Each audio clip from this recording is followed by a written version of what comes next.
তো সকাল হয়ে গেছে, মেয়েকে রেডি করিয়ে দিয়েছি, মেয়ে যাবে স্কুলে। তো ওর স্কুল স্টার্ট হয় 8:30 থেকে।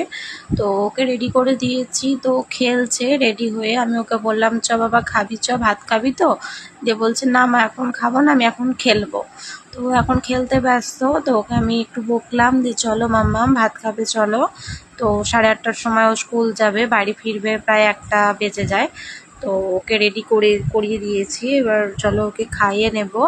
তো খাইয়ে নিয়ে ওর পাপা ওকে স্কুলে দিয়ে আসবে। তো আমি আজকে যাব না, কেননা ভীষণ কাজ আছে, অনেক কাজ আছে। তো ওকে আমি পাঠিয়ে দেব।